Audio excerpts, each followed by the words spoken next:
Battle of the Challenges podcast with Vincent Cloud and David Lauer. And this is a double episode. Episode 5, episode 6. It's a double header. 2 games in one night. Yeah, and we were overwhelmed, or I was overwhelmed.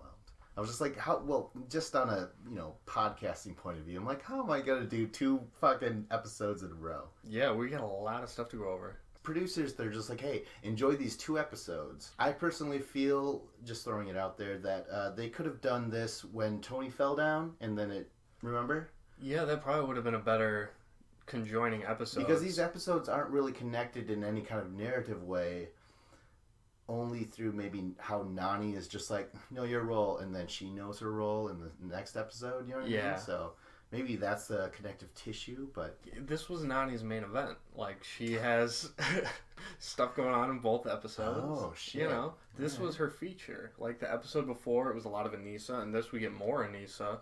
So Anissa and Nani are getting a lot of screen time in these episodes. Oh, God, yes. Nani has a little higher clout than Tony, because Tony's still a rookie. He's not going to cover 2 episodes in one night. Yeah, so this is the producer saying, hey, Nani's going over. Like, yeah. I hope people love her. And let's fucking go chronologically. Let's start with episode 5, part 1 of this 2-story saga. A house divided. A house divided? And it was. This episode starts off missionless. There's no mission because of the cliffhanger. And so it's all about the political agenda. It's all about like, oh, we need the votes and shit, which is interesting, but it's also very telling of the season in general. Missions to me are meaningless in this season because it just comes down to the votes. People on their own teams are voting against each other, They really don't need missions here. You don't get money to win, You could easily throw it if you feel like you have a better chance. We'll see if that happens. Missions really have no place in this season. It's about your personal politics. Do you agree? No? Can you see that? I've never thought of it that way. It's really it's a little bit to digest there. But yeah, how important are the missions? When you have Abram saying like, I fucking hate bananas, we're gonna get rid of him, yet they're working on the same team. It's just like these missions are an exercise in futility. Everyone's out against everyone else. And you can easily throw a challenge if need be, just to get your votes to swing the way you want. And again, if you win the mission, you're still not safe. If it's a guy thing, and say we were Bloodlines somehow, Dave. We would go up as cousins, I would imagine. Yes. Yeah. We would be Corey and Mitch cousins, type of cousins. So it's just like, who cares if I win or if you win? Because we still have the same chance of going in. You're on both sides. One is on red, one is on blue. I did notice that in this episode where I felt like even though there's a red team and a blue team, it didn't really feel like there was a direction for them. Or like it didn't feel like a team game because of the voting. I'm like, they have their bloodlines. Those are still the teams. We've never had 2 separate teams that are big, but then you have a connection on the other team. So it's like it doesn't even matter. Yeah. See? It just comes down to the voting process because you're always vulnerable. Like I'm saying, this episode is a great introduction to what the whole season's about. It's not about a mission. Don't even show it. It's all about the voting. So right now, blue team, they lost the heir to the throne challenge. The trivia, that was the mission that we kind of cut out of this episode. Yeah. So now it's time for deliberation. And it's blue team. First thing that happens, Mike, he's there. He's like, I volunteer. I'm new here. No one knows me, Yeah. Everyone's like, what? That's noble, but you are new. In fact, you're so new, you have no idea what's going on in this house. So just kind of sit there, be quiet, let us do what we need to do. But he does volunteer. I immediately thought, Mike, you're an idiot. You don't ever volunteer no matter what. Like, Abram had to have told him that. Like, come on.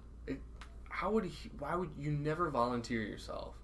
You're going into a house, they've been here for, I don't know how long, a week or 2, and they have their own stuff that they want. You don't know what you're walking in on, so you don't volunteer yourself, because obviously they already had their own plans. I feel like he's just coming in just like, well, gosh, I'm here, and, I'm trying to play this game straight-laced.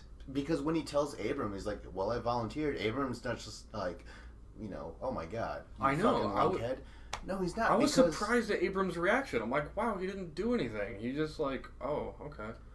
Yeah, I think Abrams the type of guy. I mean, he's volunteered to go into 2 eliminations in a row or 2 face-offs in a row on the island. He is that kind of guy who's just like, I'll go in, So his own brother says, I volunteered. But that's Abram. If Abram was going in, it's Mike. He's never done these types of challenges before. Mm-hmm. So like, if you're a newbie, you can't do that. If you're a vet and you want to do that, I can understand. Yeah. But not if you're a rookie. It's your first time. I think Abrams just like, I don't think he would have predicted his brother to do anything else. I feel like that's just who they were brought up. Hey, we'll go in. I don't fucking care, whatever. I don't know. Either way, Abram didn't seem to get riled up about it. Mike, it seemed natural to him as well, Yeah. But they kind of ignore him. And Vince, he's just like, dude, you have connections in this house whether you like it or not. I know. I thought that was a very smart thing that he said because it was very true. We'll talk a little bit about the blue team. They kind of scatter off. And they're basically saying, well, we have to go against Dario and Rafi, especially Nani. She's just like, I hate them because they mentioned my He's name. an arrogant prick. Yeah. Yeah. That line, I was like, damn, okay. It didn't sting too much because I'm like, he might be. He may be. Dario or Rafi. They're both, probably. Yeah. It seems like Rafi has a better sense of humor and is a little more likable. Dario did seem like a bit of a moron. Yeah? Or a little, not a moron, but a little too hyped all the time. I honestly still don't know the difference. Honestly. Really? Yeah, I like Rafi always seemed to say something funnier and be more likable. Okay. But he hardly ever got on. That's interesting, man. I mean, have you ever watched The Social Network with the Winklevoss twins? At first, you're just like, what's the difference between those two? But then subtly, there is a difference. You're like, this one's more conservative, this one's more rash and brash. And now you're saying Rafi's just a little bit funnier than Dario? I feel like Dario, just the fact that he was on Are You the One, he has his head up in the clouds a little bit more, where he's a little bit more arrogant, and Rafi's a little more grounded. Wow, that's interesting. I didn't pick up at all because I honestly can't tell the difference. So they call in, Anissa comes in and she's sucking on that stupid sucker. Or she's sucking on a sucker. I don't know why. I'm just like, stupid sucker. Yeah, that obviously I have a thing against Anissa for some reason. Yeah. But, apparently having a sucker in your mouth is offensive. Just like, don't you start Anissa. Thank God I'm not on these shows because she would just walk in. I'm like, I'd be like Abram when he's talking about bananas. Like, I just fucking hate him. Why do I even have to explain? You guys seen the shows. You guys don't get it from now? I'm going to tattoo my arms until you do. You know what I mean? That would be the same thing. So they call in Anissa and they're like, hey, we're voting for Rafi. And she's like, yeah, sure, that's fine with me. We quickly cut to Thomas and Kara talking, and Thomas is like, I'm going to lump you in with the vets because you're going to do whatever your boyfriend tells you to do, and obviously, we're the rookies. And Kara's like, how do you assume that I'll just vote for what my boyfriend tells me to do? And I was like, oh my God, scandalous. You little minx. Oh yeah, it was. I don't know. I just thought it was funny how they said it because Thomas is like, obviously you're gonna pick whatever Abram says. And Carmer is like, not obviously, and he's like, yeah, obviously. Said obviously so many damn times. I'm like, okay. He's like, oh, you want to say obviously? I'll volley it right back because I was in tennis. Yeah, and he said like you'll do what Abe does because you did what Kahada told you to do, and Kahada's just another veteran guy in the house. So Abe is a veteran guy in the house. So Thomas is on point right now. He's like, listen, this whole conversation is meaningless because we all know you're gonna side with Abram. But Carr's like, no, not necessarily, and that should be kind of obvious too because like, she's trying to like she's keep not it that up. loyal to him, obviously. That's the Abram. But I feel like she'll get pulled along by Abram because Abram has a power over her. Yeah. They've been together so long that she's going to do what he says because she trusts his advice. He's an experienced player on the challenge. I would take his advice too because he's a freaking smart guy. And we'll talk about that more later, how much he wants to get rid of bananas. Yes. Quickly, we'll cut back to the Rookie Alliance, who we deemed the Four Horsemen. And they're talking and they're like, holy shit, we need to vote in Mike. one of us are going in, but we don't want to go against each other. So we have to go for Mike. And he volunteered. Like, they already heard about that. They're like, so we need at least one more vote. So we're going to have to talk to Anissa. And Corey's just like, fuck, man. I just told her to fuck off previously. And now I got to go to her and talk to her and say, like, hey, man, you know. But he also mentions Anissa's one of those chicks who, if you give a little bit of attention to, you know, she'll like it. She'll see it your way. So now he's just like, God damn it, my dick's not even dry yet, and I gotta go talk to the chick again.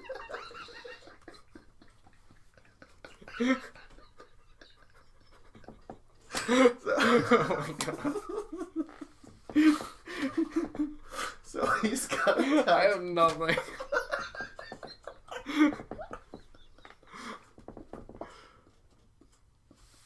So anyway, I don't feel like honestly, I don't even like Anissa enough to like even write down, hey, I should talk about this scene. Yeah. Because it's so just nasty how just like Corey's just like, oh, I can't stand her. Like, this was a terrible thing. Like, I can't believe. He's like, I thought you were someone different. And he's like, I thought you were a grown woman who was mature. And now he's seeing Anissa's true colors. And she's not a mature person. She always plays these fucking stupid games. And she says repeatedly that she doesn't. But it's like, okay, I remember seeing in a lot of seasons you hung up over Rachel and being petty and stupid. Exactly. Some people were trying to think like, oh, who was it that she hooked up with before? Because she said it's never happened to her. Well, some people might have been like grasping at straws or like, who the fuck is it? Drawing a blank. But I'm like, Rachel. Oh, yeah, for sure. Yeah. Anyways, he says like, hey, Anissa, can you do this? And Anissa does what she always does when you go and talk to her about something. She's just like, oh, yeah. And she won't look you in the eyes. And she's just like, yeah, maybe. I don't know. Oh, God. It's just horrible. It's just like, come on, Corey. And maybe Corey's never seen the show before. Yeah, it's very well possible. I mean, it has to be. Like, otherwise, why would you get with Anissa? Like, if you watched her tape, there's no way you would ever get with her. You have to be a blind puppy dog coming in, not knowing where you are, to be able to get with Anissa. Like, I did say in the first episode that Anissa looked better this year.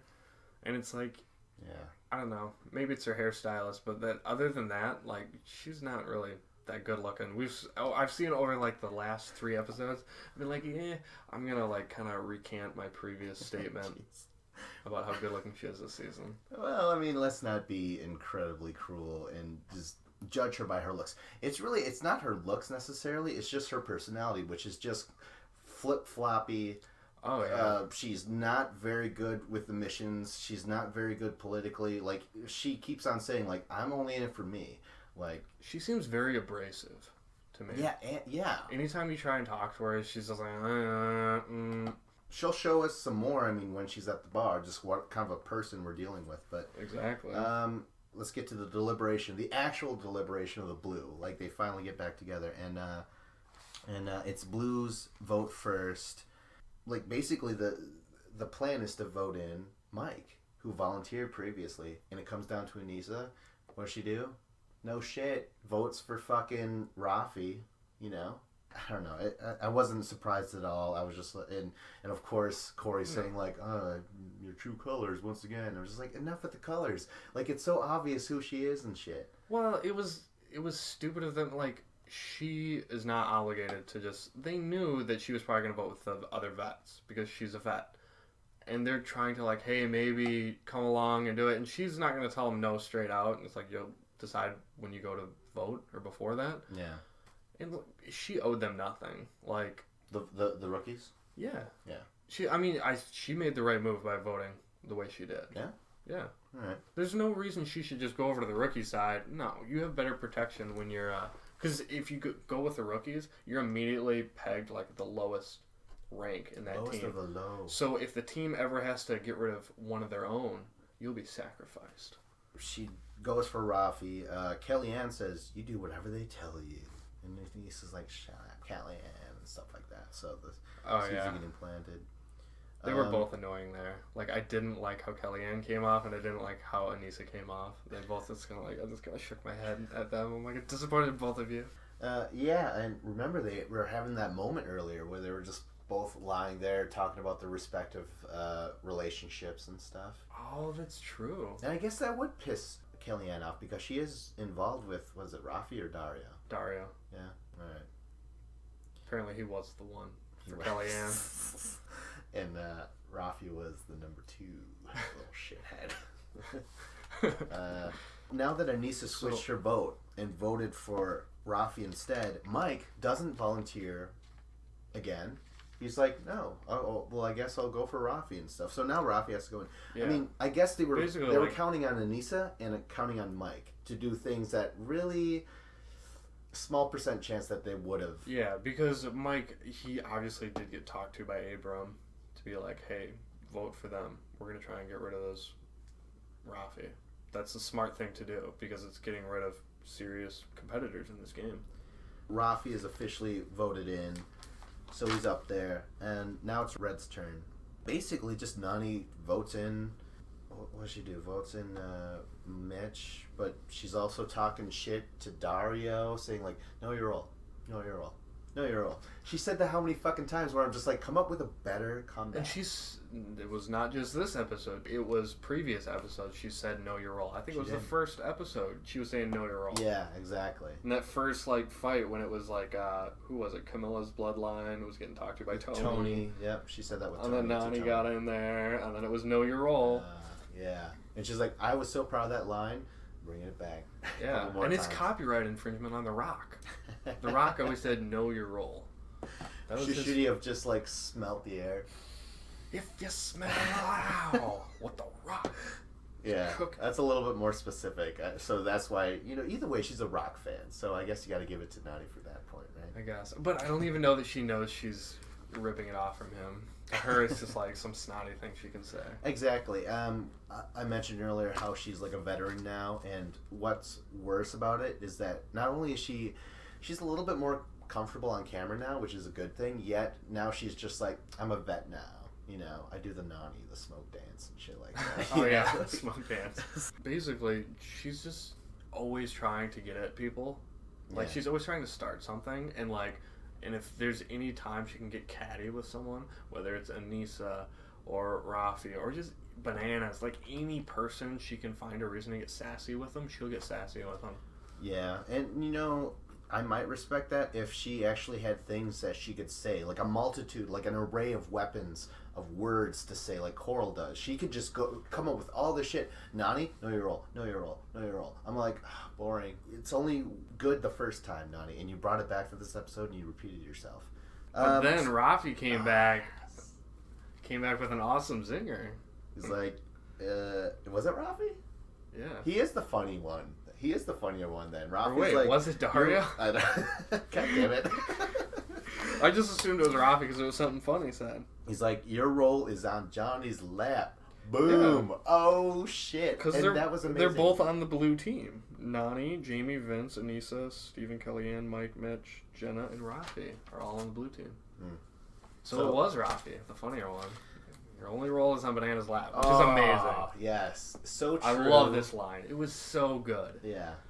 I mean, that sort of line just clears your eyes. You are exposed to the truth. It clears your nostrils, too. You could breathe in clear. You're like, yes, the truth is out there, and it's fresh, and it feels good, And people are laughing, but Nani's just like, what did she say? I don't remember. She's like, I don't remember. She didn't have a good comeback because, duh, she's Nani, Yeah. I don't even remember. I think Nicole was like, "Oh, he's tiny." She puts up her "Oh, he's got a small dick," but that's all she could think of because that's all they have to offer. Yeah, that's all Nicole had to say. We're just like, how the fuck would she know? What the fuck? I don't know. Maybe we'll see that on a behind the scenes after the season. It was a great line, awesome line. And then Bananas is voting, and he's like, well, I wish I could have voted in Rafi myself because some motherfuckers do need to know their role. I'm going to bring it back once again because I'm Bananas. I just like to quote. I'm not original, fellas. He said all of that. Verbatim. Was he quoting a movie? No, I'm just saying is that... But he was just quoting someone else. Nani. He just quotes movies. And then he's going to quote Wes later, actually. And tweak it a little bit. Right. But anyways, he does say, but motherfuckers do need to know their role. And now Nani and Bananas both come off as like prima donnas and like, oh, I'm a vet, like kiss the rings, bitch, and shit. Like just. I mean, yeah, that's basically what Nani is in real life. And she's wants to always brag, oh, I'm a vet, I've been around. She's better because of that. You've never been successful in the challenge, Nani. No. You've never won, and for a good reason. While all this is going on, they're actually all voting in for Mitch. Because now the point is the vets are getting their wish. And Mitch is getting put in against Rafi. That 4 horsemen are going to have to fight themselves.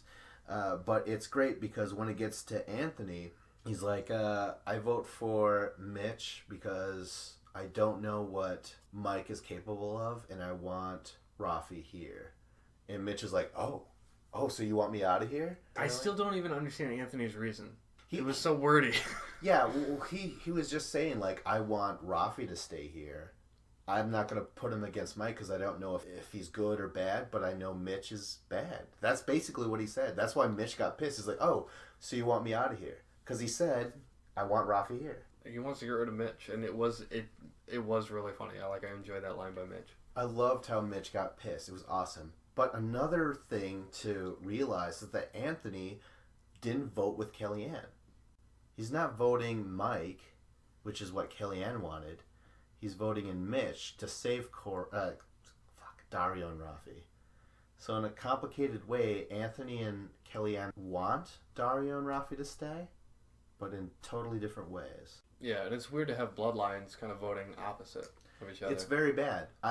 It really stuck out where I'm just like, with wow. all the other teams, they voted together in unison. Exactly. So it's like, okay. So what the fuck is up with that? Like, Bananas does mention, and we'll see Anthony comes up. He's like, hey, man, how's it going, Johnny? We're friends, right? And Johnny's like, of course, because Kellyanne is off on a different planet right now. She's so zenned out of her mind. I feel like Anthony, this is it's not very smart by him. If Kellyanne, she's the vet. Even if you don't think she's making the right play and she's just going after this guy who she banged, you still need to kind of support that and be a team player and vote together, because otherwise if you're playing both sides, you're immediately going to probably go in. People will vote you in quicker because they don't know that they can trust you because you only have 1 vote compared to other teams who have 2. Yeah. Hopefully other people have realized this more than we did. So now it's official. It's going to be Mitch versus Rafi. And Bananas again quotes someone else. And this time he quotes Wes from Battle of the Exes 2. When Wes throws him in, he's like, someone's going home tonight. And Bananas gets pissed and shit. And when he fights his way through all those exiles and comes back, he says, someone's going home tonight, as soon as he throws Wes in when he gets back, right? And it's just like, you just quoted Wes. That's all he did. And now he's quoting him again in this season where he's like, someone's going home tomorrow. And that's what triggers Dario. Does Bananas even realize that he's quoting Wes? I feel like he misses him. He's just like, man, at least Wes... No. I mean, is Bananas saying this like knowing that he's taking it from Wes, or he's just thinking in his head, oh, this is a good thing to say? Yeah, he's unoriginal. I don't feel like he's doing it consciously. Yeah. I feel like it's just like him trying to be himself, and he just happens to quote Wes. And with a little bit of a tweak. Because, he watches those seasons meticulously. Especially with his own scenes and shit. Oh, yeah. Yeah. He edits them out, so it's just like all his stuff. Oh, that would be amazing. Just every scene is Bananas. You just cut everything else out of the episode. Like, some stuff doesn't even make sense because you don't see the other side, but you just see Bananas. Okay, so basically that's when Dario gets fucking fired up and he gets in Banana's face and Vince is there, and then he gets in, I think he gets into Rafi's face, mistaking him for Dario. He's like, wait, they're all complicated. They're like, who the fuck are we? And shit.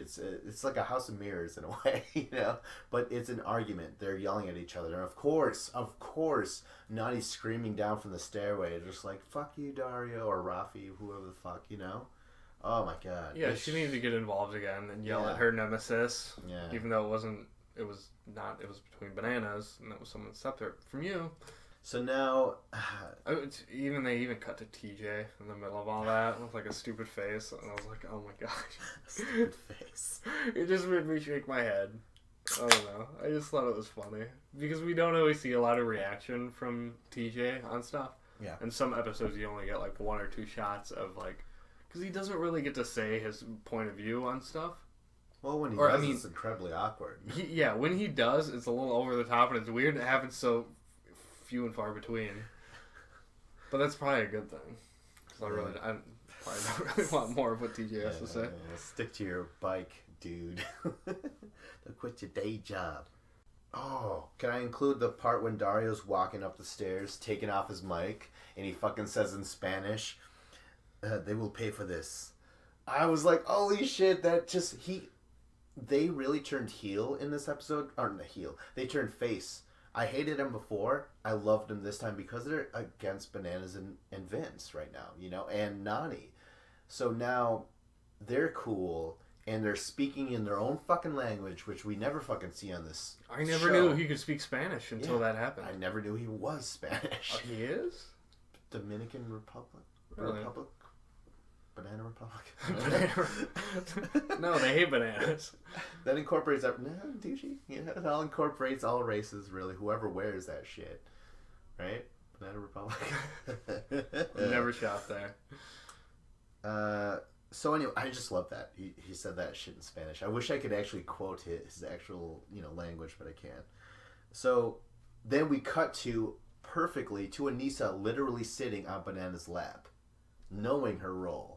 She's sitting there and she's like, I was looking at you, and when it came down to the votes, and I knew that you would have been just a disappointed father. And Bananas is like, I would have been, you stupid bitch. I can't believe you fucking fall for it. You are the veteran, Anissa. You've done 13 of these. I've done 10. But still, you've been around so much longer than me, and you are scared of me? If I'm Bananas, my head is huge. Where I'm just like, she literally said... Well, Anissa knows that she's not that good of a competitor, and she needs to hang on to Bananas, a better player than her. I just wish she was more vocal about it. I wish she would just come out and say it randomly in front of dinner, just like, I am horrible at this game. Like, what? And it's just the fact that she's been around so long and she knows Bananas and they're friends and she does these votes for him that he protects her and she gets taken along in this game.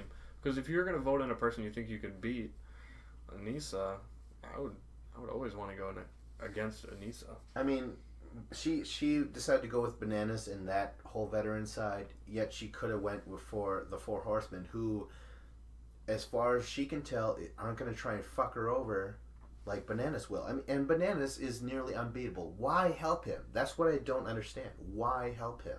If you're the most experienced person, Anissa, and you better believe she watches every season that she's on, she has to have seen Bananas be a douchebag and do whatever it takes to get to the top.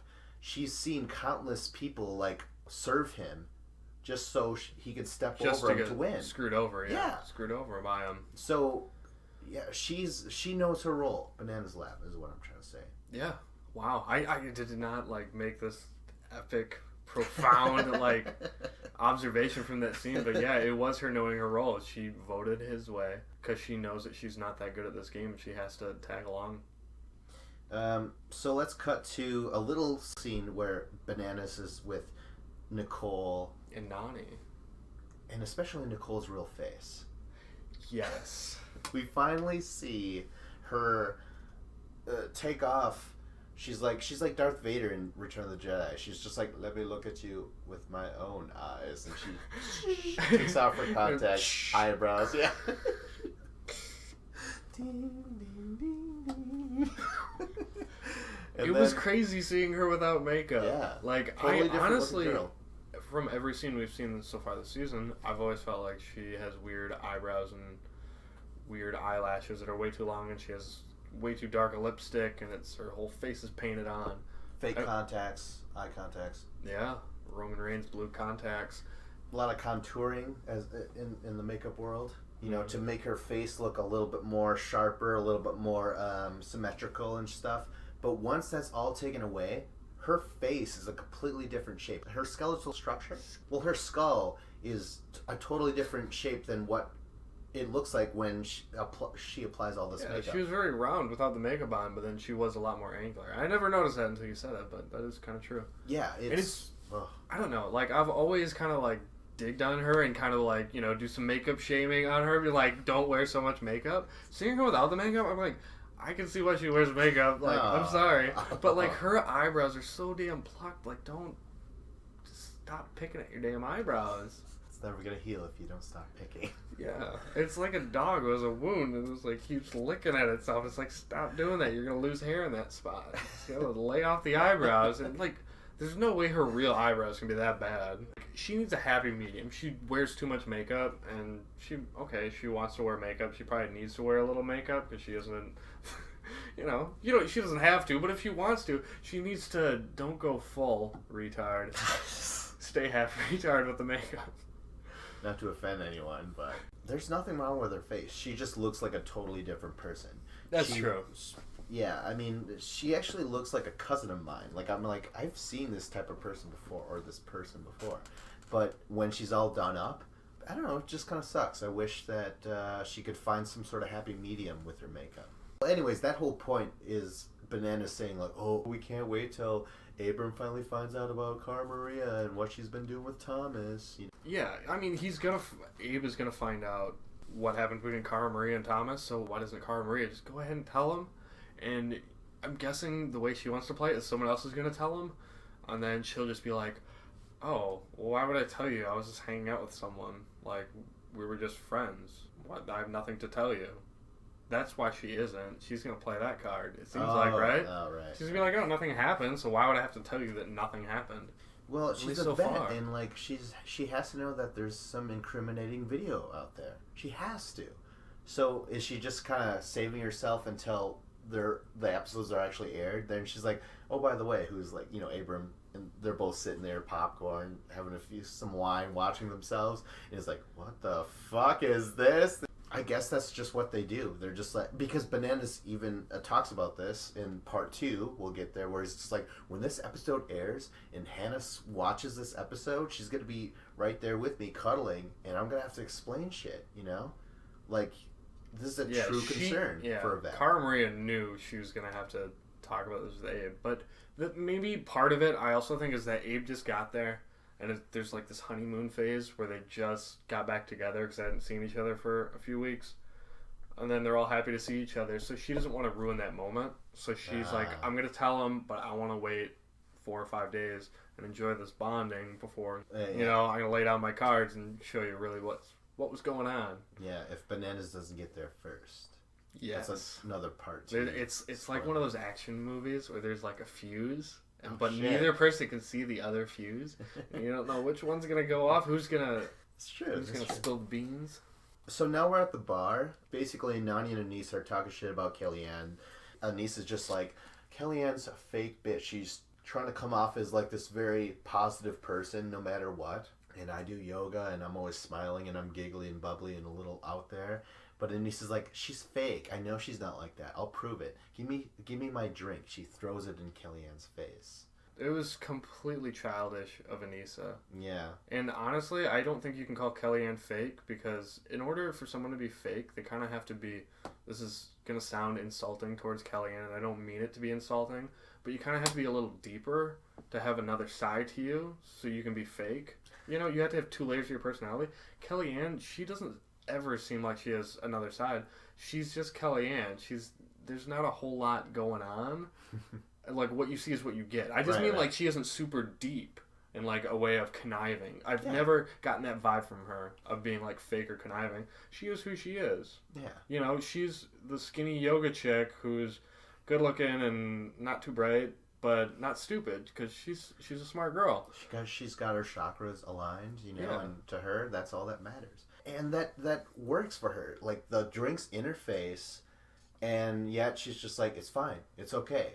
But Anissa comes back, like, I'm going to start picking at your looks. Like, look at you. You're 29 and you look 7 years older than me. Kellyanne's just like, yeah, well, look at you. You look like you're 40. And what is that, your black skin? Black skin.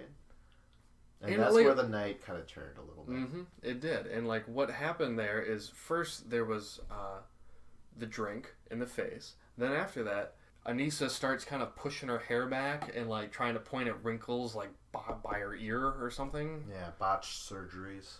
Really? No. Well, although I thought I heard that she has had plastic surgery though. No. Yeah. Really? Her boobs aren't real. I know Well, that. yeah, but that's a lot different than something in her face. I don't think she's had anything done on her face. I don't know. I'm just. I don't know. I thought I heard something about that, but yeah. I will not stand by that. Okay. Well, acknowledge that. I don't feel like, but right. I mean, obviously her chest is enhanced, but I don't. Her face still looks like just a normally aged face. But the problem is yeah, she's super skinny and she doesn't have any baby fat in her face at all. So like it hangs on her bones. So like around her eyes, you can see like the lines under the eyes.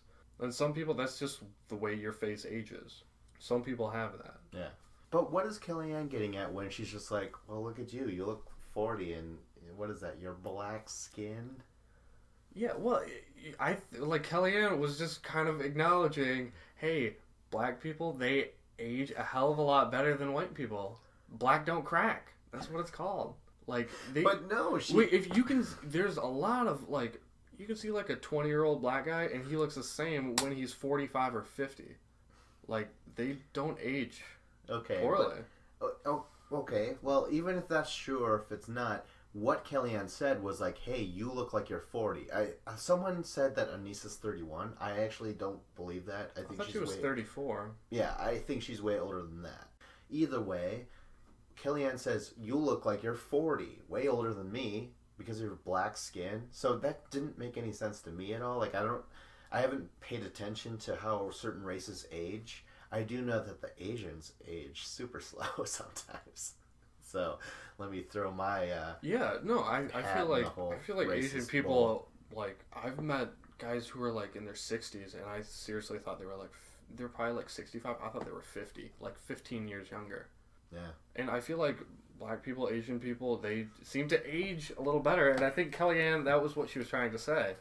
I don't know. God. Maybe I'm just defending her, but that's I don't feel like what she said was like malicious or like her trying to be racist. Like, oh, what is that? Your black skin? Like, why would you just acknowledge that someone is their skin is a black? Like, why would you do that unless you had like a point behind it? Yeah, it's just that Kellyanne she wasn't very articulate in the moment and didn't really say what she was trying to say. Yeah, who knows where it came from? She felt possessed by the spirit of Robin. She's just like, you know, what are you? Black, white, Asian, Jewish. She had the Star David on her, right? You pointed that out. Yeah, Anissa did. Well, either way, the whole fucking point is that she says that she comes out and she's like, guess what, Rihanna? What she said? She said that I had black skin, and Rihanna's like, what? That's totally true. How dare she? And because Jen is just like, if you're orange, you're orange. If you're yellow, you're yellow. Like, it was adorable because Jen is just like, I know colors. I love Jenna there. I thought she was amazing. She was really good, and it was kind of funny, and it was the way I kind of look at it too, where it's like, come on. You can't, just because someone acknowledges race doesn't make that statement racist. You can't just call something racist because someone acknowledged that race exists. Yes, you can. In this PC age, everything is up for debate. Well, yeah, everyone is just waiting to throw their arms in the air and be like, oh, look at this, how offensive. And it's like, no, if she would have said something mean or stereotypical, then it would be like, yes, okay, then I understand that. Yeah. That's a reason to think it's racist. And, you know, Anissa hears that, like, black skin, what? I have that. But she could have said, what is that, your lesbian skin? And she'll be like, what? And we're like, what is that, your Jewish skin? And she'll be like, what? You know, like, West Anissa, Indian? There's every single, yeah, exactly. Anissa has so many facets to her character that, honestly, I didn't feel too bad. Because Anissa already threw the fucking drink in Kellyanne's face long before any of that. Anissa was out for blood. She was out to fucking break Kellyanne. And Kellyanne, she kind of fumbled her words. And just like, she was just like, black. I see black. And he's just like, oh, I showed you. And security had to come in because Anissa actually kind of yeah, and then she pushed her. That was three things. I wrote that down. I'm like, Anissa threw a drink. Then she started touching her hair, and then she pushed her. Yeah. She was all being very aggressive and abrasive and physical. And Kellyanne, and you could actually see the moment when Kellyanne looked at the camera crew and was like, pointing at her like, what the hell is that? She just put her hands on me. Yeah. And that's when they stepped in. Yeah, that's right. challenge. So it wasn't just like the producers just jumped in, because that's what I thought at first. But rewatching it, I was like, okay, Kellyanne kind of looked like she just pushed me. She doesn't want this to get physical, because Kellyanne does yoga. She's chill. She's like Anissa. She's always getting so worked up over stuff. Yeah. She needs to just tone it down a notch.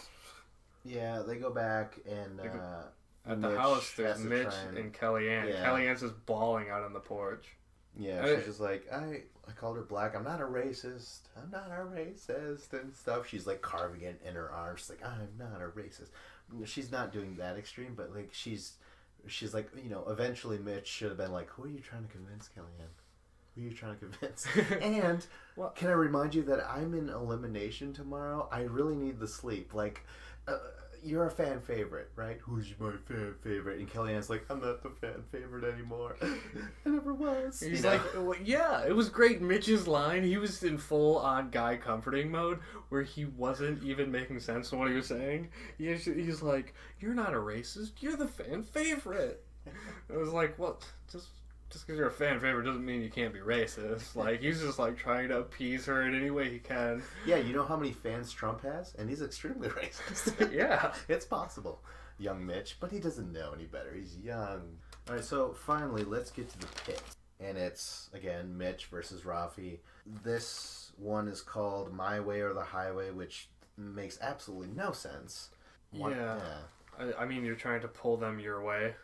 It's almost like a needlessly complicated tug of war. I did not understand why it goes on a wheel and stuff, like, and, you know, because they're holding onto chains. Why can't they just pull each other? I don't understand that. I mean, they've done that with other stuff, like other tug of war stuff, where you're on the cables and then they go around something and you're pulling at it. It's not just a direct thing that you're pulling on. But they seem to do that a lot. It wasn't too weird. I mean, it does seem overly complicated. And really, when the basic idea is tug of war, you know? So far, I think that you're really going to have to be equal in terms of, like, body and weight and stuff, because these are so basic. These are just, like, push each other to the other end or run. You know, it's just kind of, or, again, just kind of hit each other, you know, fight. It's one-on-one, the better athlete is going to win, basically. Yeah. That's what we've seen. It's just that there's no chance for like strategy. There's no strategy really. Yeah, there's no puzzle and strategy, which is weird. Or like because it's nice if you can incorporate all of that into one game. Ideally, that's what you get. But then sometimes you just have a puzzle, and sometimes you just have a physical challenge when you want to reach that happy medium. Yeah, and I think the producers maybe are just like, listen, this whole season, the voting process, it's going to be the most complicated thing we've ever released.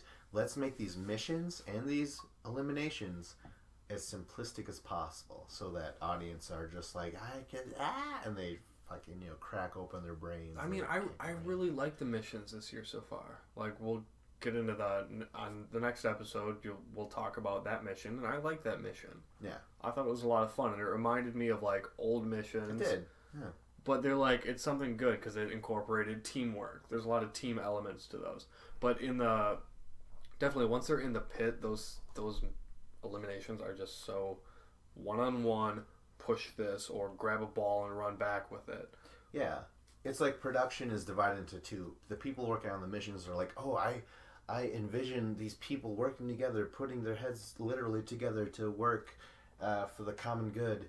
And the other group are like, you hit each other. Pull back. Pull on this chain, and then we'll see who's stronger. In the sand. What are you going to call these eliminations? The pit.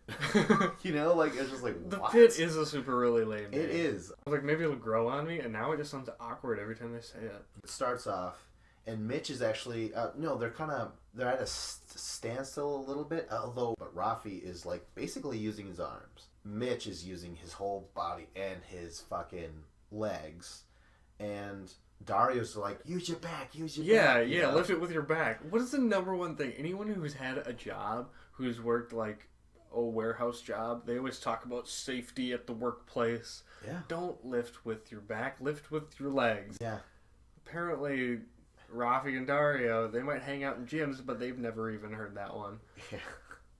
They're like, we clean the equipment after after it's used. We clean the equipment. What do you want? It blows my mind how bad that form was when he's just pulling with his arms and his feet are like kind of almost on his tippy toes and kind of just standing there wobbly kneed. So Mitch is actually doing really well. Like I'm just like, oh yeah, go Mitch. And he's pulling him back and back, and as he's stepping backwards, he kind of stumbles and goes to the right a little bit. Falls off the mat into the sand, kind of out of bounds. I was afraid. I'm like, oh my god, is he out? That's the immediate thing I thought was, oh, he's disqualified. He stepped off. That's what I thought. But then there was no whistle blown, and then I was like, okay. TJ never said that. He steps out of bounds. He gets back up. All of a sudden, Rafi has all the momentum now. Is pulling Mitch more and closer. Dario's just like, holy shit, you won. He goes up, chest bumps, and push him. Yo, we did it, man. We did it.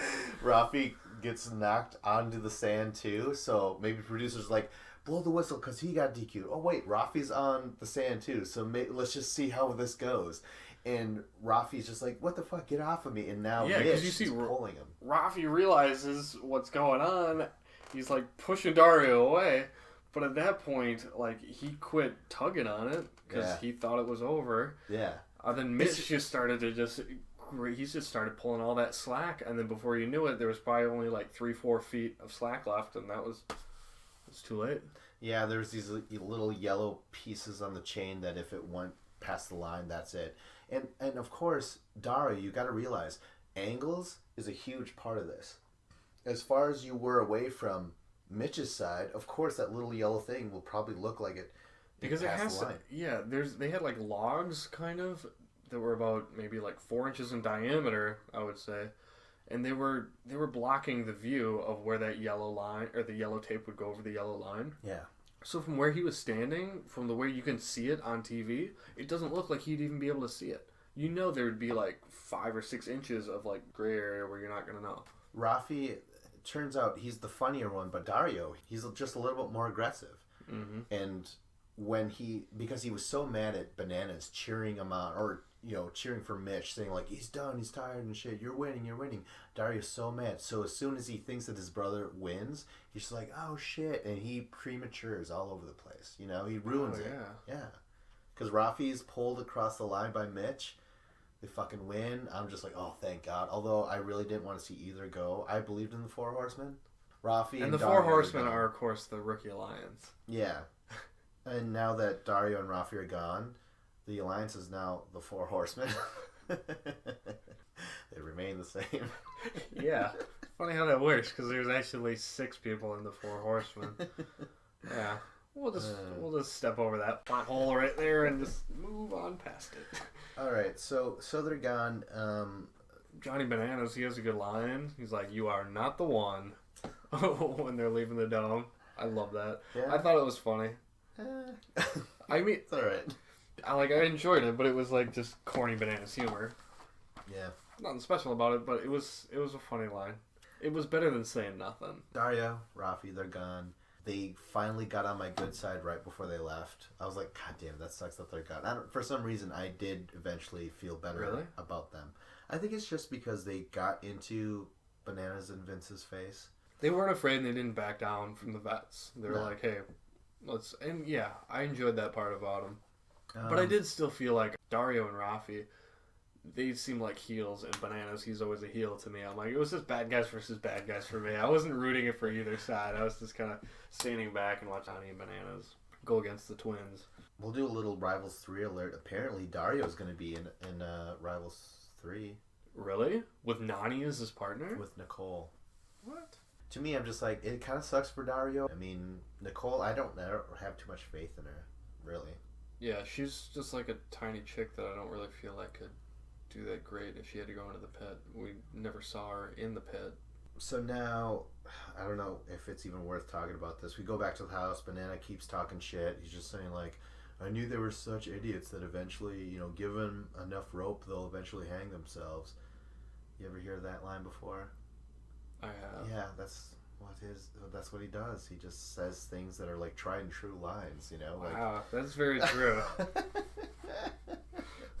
And then, oh god, it's amazing that you notice it that way. Because like when I watch it, I'm just like, oh yeah, I've heard that again. But he is just plugging like punchlines that have been said before. He's like, all we had to do was give them enough rope, they're gonna hang themselves. And you could tell he was kind of struggling for that line or for anything because he was just like, and if I was to give them enough rope, they'd hang themselves. Like, it was that kind of very kind of halted and just like, what am I gonna say? Yeah, and he knows he has to talk in sound bites because that's what MTV likes. Yeah, he's so trained.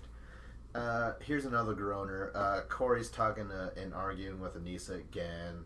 We can never be together. I live in Seattle or something. I live in Philadelphia. You live wherever you live, Anissa. And Anissa's like, I never get involved. Bunch of bullshit again. Like, never feel this way. We already said earlier, Rachel Robinson, that's how she felt, So yeah, that's the end of the episode. And with that, the good thing? We can talk about the next episode, right? Yep. All right. On to the next episode.